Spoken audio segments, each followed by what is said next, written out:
Dans cette présentation, on va voir quel est le lien entre les variables angulaires et les variables linéaires et comment passer d'un à l'autre. Donc, élément à connaître avant d'écouter cette vidéo.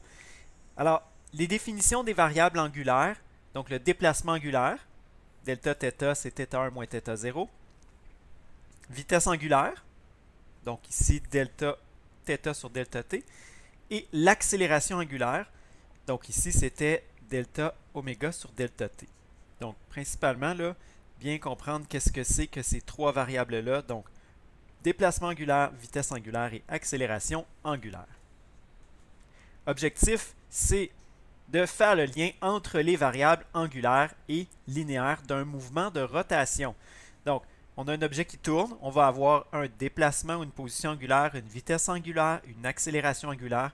Alors, comment un point de cet objet-là, comment va-t-il se déplacer de manière linéaire? Quelle va être sa vitesse linéaire et quelle va être son accélération linéaire? Et enfin, calculer une accélération centripète. Alors, parenthèse mathématique, on en aura deux ici. La première, c'est la définition du radian. Un radian, qu'est-ce que c'est? Alors, soit delta θ a un angle ou un déplacement angulaire exprimé en radians. Delta S, la mesure d'un arc de cercle. Et R, le rayon du cercle qui sous-tend l'arc de cercle. À quoi ça ressemble? Ça ressemble à ceci. Donc, on a un cercle. Vous voyez qu'on a ici un arc de cercle, donc qui sous-tend un angle delta θ. La longueur de cet arc de cercle, je peux le mesurer, ça avec une règle souple, par exemple. Donc, on peut mesurer ce delta S. Et on a R, le rayon du cercle. Donc, la définition du radian, c'est la suivante. Donc, l'angle en radian, c'est tout simplement le rapport entre la longueur S, qui est ici, et le rayon R. Donc ça me donne un angle en radian. Une autre manière d'exprimer ça, c'est tout simplement, on peut juste rechanger l'équation un petit peu, là, faire le lien. Donc delta S, si je veux obtenir la longueur de l'arc de cercle, c'est R fois l'angle en radian. Donc un ou l'autre, ça veut dire la même chose. Une autre définition mathématique, qu'est-ce qui est radial et tangentiel? Donc, une direction radiale, c'est qui, par exemple, qui est dirigée du centre vers l'extérieur ou inversement de l'extérieur vers le centre. Donc, ça, c'est radial. Ça peut faire penser un petit peu aux rayons d'une roue de vélo. Donc, les rayons de roue de vélo sont justement relient le centre et le bord de la roue. Direction radiale. On a la direction tangentielle. Donc, qui est vraiment le long de l'arc de cercle. Ça peut faire penser à la tangente. Donc, une tangente, c'est quelque chose qui touche en un seul point. Donc, la direction tangentielle, on peut imaginer, par exemple, la direction tangentielle, ça pourrait être à cet endroit-là, donc une corde qui passerait sur une poulie. Donc, ça, c'est la direction tangentielle. Alors, notre lien entre les variables angulaires et linéaires. Donc, le déplacement linéaire. Donc, si je veux obtenir le déplacement linéaire à partir du déplacement angulaire, on avait déjà quelque chose qui nous donnait une relation entre un arc de cercle et un angle sous-tendu. Donc, on va justement utiliser cette relation-là. Donc, le déplacement linéaire, par exemple, la longueur de l'arc de cercle, c'est R fois l'angle sous-tendu. Maintenant, la vitesse tangentielle ou linéaire. Quel est le lien avec la vitesse angulaire? Donc, par exemple, un point qui serait sur la surface du cercle. Donc, j'ai le cercle ici. Alors, un point qui se déplacerait ici. Donc, quelle serait sa vitesse linéaire? Donc, V égale à R fois oméga. Donc, ça ici, on utilise VT pour la vitesse tangentielle. Donc, c'est R, le rayon, fois oméga, la vitesse angulaire. Et finalement, l'accélération tangentielle. Donc, ici, comment je peux faire le lien entre l'accélération tangentielle et l'accélération Donc, j'ai écrit vitesse, mais c'est accélération. Donc, lien entre accélération tangentielle et accélération angulaire. Donc, c'est le suivant. Accélération tangentielle, AT, égale R fois alpha, l'accélération angulaire. Alors, vous remarquez que la forme de ces relations-là est identique.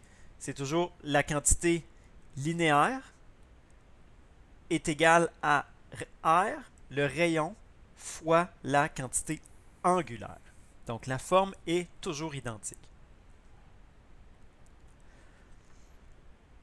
Donc, si on regarde le lien entre le déplacement angulaire et linéaire, on va regarder un exemple.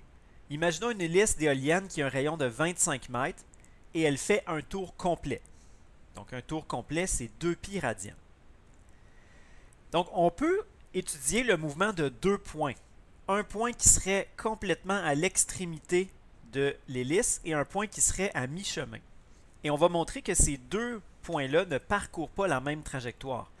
D'ailleurs, on le voit très bien ici. Donc, le point qui est à l'extrémité va parcourir un cercle dont le rayon ici est de 25 mètres. Donc, vous voyez que la trajectoire en bleu est relativement grande, alors que le point qui est au centre va parcourir un cercle plus petit. Donc, le déplacement linéaire, la longueur, la distance qu'on va parcourir va être plus petite. Alors, comment on va les calculer? Bien, un point de repère situé à l'extrémité de l'hélice parcourt alors une distance donnée par. Donc, delta S, c'est R fois delta θ. R, on va prendre le 25 mètres. Donc, 25 mètres fois delta θ. Donc, c'est un tour complet, c'est 2π. Donc, le cercle bleu, c'est 157 mètres. Le point qui est au milieu, le point de repère situé à mi-chemin de l'hélice va parcourir une distance donnée par. Donc, R2 fois delta θ. Alors, on a ici R2, on a changé le rayon. Donc, c'est maintenant 12,5 mètres. Mais le delta θ, ils ont fait exactement le même déplacement angulaire. Donc, le point, là, qu'il soit à l'extrémité ou au milieu de la pale, c'est toujours un tour. Et donc, lui, la distance qu'il a faite, c'est 78,5 mètres. La moitié de la distance. On va regarder maintenant un petit peu le même exemple, toujours l'éolienne, mais maintenant pour ce qui est des vitesses. Donc, l'éolienne de rayon 25 mètres fait un tour complet en 4 secondes. Donc, admettons qu'elle est en train de tourner. 4 secondes, l'hélice fait un tour complet. Ça correspond à quoi? Un tour en 4 secondes, ça veut dire un quart de seconde par tour. Donc, un quart de seconde par tour. Ou encore, si on fait un quart, excusez, c'est pas ça, un tour complet en 4 secondes, excusez-moi, c'est un quart de tour par seconde. Un quart de tour par seconde. Donc, rappelez-vous que un tour, c'est 2π. Donc, un demi-tour, c'est π radian. Et un quart de tour, c'est π sur 2. Ou encore 0,5 pi radian par seconde. Donc, un tour complet en 4 secondes, ça fait un quart de tour à chaque seconde. Donc, cela fait 0,25 tours par seconde. Ou encore 0,5 pi radian par seconde. Ça, c'est notre vitesse angulaire, oméga. Donc, voici la situation. Donc, encore une fois, on a deux points. Un qui est complètement à l'extrémité et un qui est au milieu. On va regarder, est-ce qu'ils ont une différence de vitesse? Est-ce que leurs vitesses tangentielles sont différentes? Et la réponse, c'est oui. Donc, un point de repère qui est situé à l'extrémité de l'hélice aura une vitesse tangentielle de. Alors, voici la relation. Donc, la vitesse tangentielle, c'est R fois oméga. Donc, le R1 qu'on prend, c'est évidemment le 25 mètres. Oméga, c'est ce qu'on avait trouvé, 0,5 pi radian par seconde. Et ça nous donne 39,3 mètres par seconde. Donc, ça, c'est bien au-delà de 100 km/h. Alors, le point qui est là, bien, on se rappelle qu'il devait parcourir, hein, si on se souvient, le tour complet, c'est 157 mètres. Donc, en 4 secondes, ce point-là doit parcourir 157 mètres. Donc, ce qui lui donne cette vitesse-là ici. Si on regarde le point qui est au milieu maintenant, donc le point qui est au milieu de l'hélice, celui-là. Alors, le point de repère qui est situé à mi-chemin de l'hélice aura une vitesse tangentielle de. Donc, encore une fois, la formule R2 fois oméga. Cependant, on va prendre maintenant un rayon de 12,5 mètres. Et évidemment, la vitesse angulaire ne change pas. D'accord? Donc, 0,25 tours par seconde ou encore un tour en 4 secondes. Donc, quand ce point-là a fait un tour, ce point-là a aussi fait un tour. Donc, tout ça tourne d'un seul bloc. Sauf que lui, un tour, c'est 78,5 mètres seulement. Donc, la distance à parcourir en 4 secondes, donc ça, c'est en 4 secondes. Ça aussi, c'est en 4 secondes. Elle est évidemment plus petite, d'où la vitesse qui est plus petite. Donc, plus on est loin de l'axe de rotation, plus la vitesse tangentielle va être grande. Et finalement, l'accélération angulaire et tangentielle, quel est le lien? Bien, continuons l'exemple de l'éolienne. L'éolienne qui a un rayon de 25 mètres. Donc, elle part du repos, disons qu'elle part du repos, et elle atteint cette vitesse-là en 10 secondes. Bon, alors on va aller calculer l'accélération angulaire pour commencer. L'accélération angulaire, c'est combien? Bien, je vous rappelle que la formule, c'est delta oméga sur delta t. Donc, on est passé d'une vitesse de 0 à une vitesse de 0,5. Donc, la variation 0,5 moins la vitesse initiale angulaire, donc ça c'est oméga 0, c'est 0, ça a pris 10 secondes.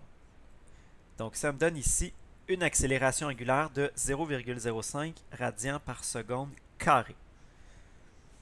0,05 pi. D'accord? Donc, si vous n'aimez pas garder la décimale, le chiffre pi dans vos valeurs, multiplié par 3,1416, le multiplié par pi, mais au moins ici, ça me donne des valeurs exactes dans mon expression. Donc, 0,05 pi radians par seconde carré. Donc, même chose, hein? Donc elle atteint le 0,5 pi radian en 10 secondes. Alors, voici un petit peu ce qu'on a. Donc, cette éolienne est en train d'accélérer. Ça ici, ce alpha, il est 0,05 pi rad par seconde carré pour tout le monde. Donc, c'est une accélération angulaire. Tous les points ont la même accélération angulaire. Maintenant, pour ce qui est de l'accélération linéaire, ça va être un petit peu différent. Un point de repère qui est situé à l'extrémité de l'hélice aura une accélération tangentielle de donc r fois alpha, ce qui nous donne ici 25 fois 0,05 pi, c'est 3,93 mètres par seconde carré. Ça, c'est pour celui-là ici. Rappelez-vous, donc on doit passer de 0 à 39,3 mètres par seconde en 10 secondes. Donc, c'est sûr que l'accélération linéaire, elle va être plus élevée que par rapport à un point de repère situé à mi-chemin. Donc, lui, son accélération tangentielle, je reprends mon équation, mais cette fois avec un R2 qui va être la moitié. Donc, on se rend jusqu'ici, 12,5 mètres. L'accélération angulaire, c'est toujours la même, donc 0,05 pi. Et ça me donne ici une accélération tangentielle de 1,96 mètres par seconde carré. Donc, rappelez-vous, on devait passer de 0 à 19,6 mètres par seconde en 10 secondes. Donc, encore une fois, plus on est loin de l'axe de rotation, et plus les valeurs linéaires vont être élevées. Donc, que ce soit pour le déplacement angulaire, donc le cercle parcouru a une plus grande circonférence, que ce soit pour la vitesse tangentielle, donc on parcourt plus de distance dans le même temps, ou pour l'accélération. Parenthèse linguistique. Donc, pour le prochain objectif, on avait dit qu'on allait parler d'accélération centripète. On va faire une parenthèse linguistique. Donc, voici un cercle. Alors, que veut dire le mot centrifuge? C'est un mot qu'on emploie souvent dans le vocabulaire courant, centrifuge. Qu'est-ce que veut dire ça? Ça veut dire qu'il fuit le centre. Donc, si on fait l'étymologie du mot, là, les mots latins ou grecs, ça nous dit que ça fuit le centre, que ça s'éloigne du centre. Et centripète, c'est qui se rapproche du centre. Donc, sur ce dessin-là, ici, c'est une direction qui est centrifuge. Donc, ça s'éloigne du centre. Voyez-vous, je pars du centre et je m'éloigne. Ça, c'est une direction qui est centripète. Donc, je me rapproche du centre. Pour les deux, ce sont des directions aussi qui sont radiales. Donc, qu'elles sont dirigées le long d'un des rayons du cercle. Mais on peut être dirigé vers l'intérieur du cercle ou vers l'extérieur. On entend souvent parler du terme force centrifuge. Même sans ayant fait de cours de physique, probablement que vous avez déjà entendu ce mot-là. Et peut-être même que vous avez déjà ressenti quelque chose qui peut s'apparenter à une force centrifuge. Donc c'est une perception, on se sent tiré vers l'extérieur de la courbe et non pas vers l'intérieur. Donc c'est pour ça qu'on dit centrifuge, qui fuit le centre. Donc par exemple, si vous êtes en voiture et que vous prenez une courbe à haute vitesse, comme ça, on va sentir que notre corps veut aller vers l'extérieur de la courbe. Donc on va vraiment sentir comme s'il y avait une force qui nous tirait vers l'extérieur de la courbe. D'accord? Ça peut être également si on a un objet qui, par exemple une balle au bout d'une corde qu'on fait tourner. Donc, on va sentir une tension sur la corde. On va sentir ça. Donc, comme si la balle voulait tirer. Donc, dans la vie de tous les jours, oui, on peut dire qu'on ressent ce qui s'apparente à une force centrifuge, mais la réalité, c'est un petit peu plus compliqué que ça. C'est que c'est un effet de ce qu'on appelle l'inertie. Donc, c'est qu'un objet cherche à continuer son mouvement en ligne droite. Donc, vous qui êtes dans la voiture, en fait, ce que vous voulez chercher à faire, donc, l'inertie veut vous faire continuer en ligne droite, mais la voiture vous pousse pour que vous tourniez et que votre vitesse, voyez-vous, change de direction. Donc, ce qu'il faut comprendre de ça, la notion de force centrifuge, là, c'est que ce n'est pas une force et c'est pas tout à fait correct de parler de force centrifuge en physique. Ce qui va être correct, c'est de parler de force centripète. Donc, ça peut être un peu contre-intuitif. Une force centripète, c'est toute force ou combinaison de forces qui est orientée vers le centre. On se rappelle de l'étymologie, donc centripète, ça veut dire qui tend à rapprocher du centre. Et en fait, la force qui s'exerce sur vous à ce moment-là, c'est une force centripète qui est dirigée vers le centre. Une des manières de s'en convaincre, vous avez juste à imaginer si la route était complètement glacée, donc mettons à 0 degré Celsius, il y a du verglas, la route est complètement glacée, vous avez beau tourner le volant, donc vous avez beau tourner le volant vers la droite, la voiture, elle, si la route est complètement gelée, va continuer en ligne droite parce qu'il n'y aura aucune force entre les roues et le sol qui va pouvoir vous amener vers l'intérieur et vous faire changer de direction. Donc, les forces de toute nature peuvent être des forces centripètes. Alors, ça peut être un poids, ça peut être une tension dans une corde, ça peut être une force de frottement, comme ici, entre les pneus de la voiture et la route. Alors, qu'est-ce qu'on retient de ça? S'il y a une force centripète, ça implique une accélération centripète. Donc, généralement, la force est liée à une accélération. Et donc, ce qu'on conclut de ça, c'est que dès qu'on a un mouvement de rotation, on va avoir ce qu'on appelle une accélération centripète. Donc, une accélération qui est dirigée vers le centre de la trajectoire. Et comment on va la calculer?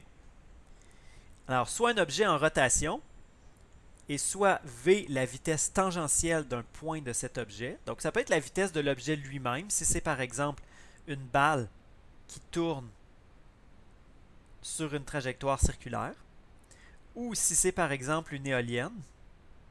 Donc, ça peut être la vitesse d'un point de la pale d'éolienne. Alors, la vitesse tangentielle, R, le rayon de la trajectoire de ce point. Alors, l'accélération centripète de ce point est notée AR. Donc, le R, là, rappelez-vous que c'est parce que c'est une direction radiale. Pour l'accélération centripète, c'est donné par V carré sur R. Et comme c'est une accélération, c'est exprimé en mètres par seconde carré.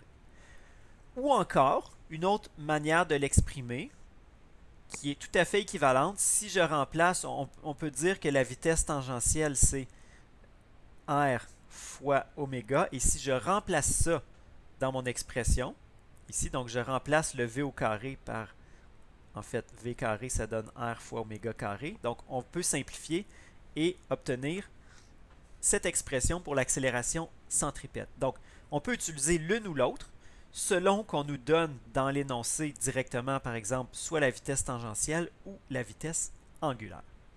Donc, c'est une accélération qui est dirigée vers le centre.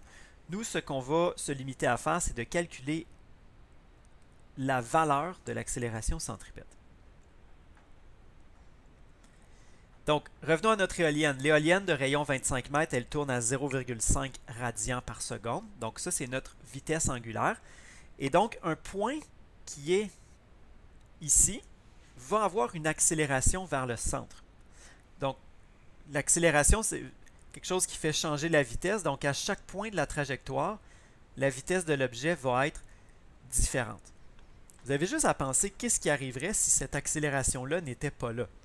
Donc, si vous avez, par exemple, un morceau de glace sur le bout de la pale et que le morceau de glace se détache, il n'y a plus de frottement qui le retient, le morceau de glace se détache, bien, il va partir dans cette direction-là et devenir vraiment un projectile. Donc, il ne va pas rester attaché sur la pale. Donc, un point de repère qui est situé à l'extrémité de l'hélice aura une accélération centripète de AR égale. On va utiliser cette formule-là parce que, voyez-vous, on nous donne déjà la vitesse angulaire. Donc, ça, c'est oméga. Donc, je n'ai pas besoin d'aller calculer la vitesse linéaire de chacun. Donc, 0,5 pi au carré fois 25 mètres, j'ai 61,7 mètres par seconde carré. Ça, c'est 6 fois l'accélération gravitationnelle G. Donc, c'est quand même énorme. 25 mètres de rayon pour une éolienne, c'est des dimensions qui sont assez usuelles. Et une vitesse de 1 tour en 4 secondes, ce n'est pas exagéré non plus. Donc, si jamais vous voulez vous tenir au bout d'une pale d'éolienne qui tourne de manière modérée, vous allez avoir besoin de vous tenir très, très, très, très fort. En fait, c'est comme si vous deviez retenir 6 fois votre poids juste pour vous tenir au bout de la pale pendant qu'elle tourne. Est-ce que ce serait mieux au milieu? Un point de repère situé à mi-chemin va avoir une accélération centripète de, donc toujours oméga carré fois R. Alors, la vitesse angulaire n'a pas changé, 0,5 radians par seconde. Et donc ici, on a 30,8 mètres par seconde carré. Donc ça, c'est 3 fois l'accélération gravitationnelle. Donc vous auriez besoin de vous tenir l'équivalent de... C'est comme si vous deviez vous suspendre si vous deviez suspendre 3 personnes, si vous deviez supporter 3 personnes aussi lourdes que vous pour vous tenir sur ce point-là. Donc évidemment, plus on s'approche du centre, plus ça va être petit. Donc, dernier objectif qui était le calcul de l'accélération centripète. Donc, cette formule-là ou encore V carré sur R.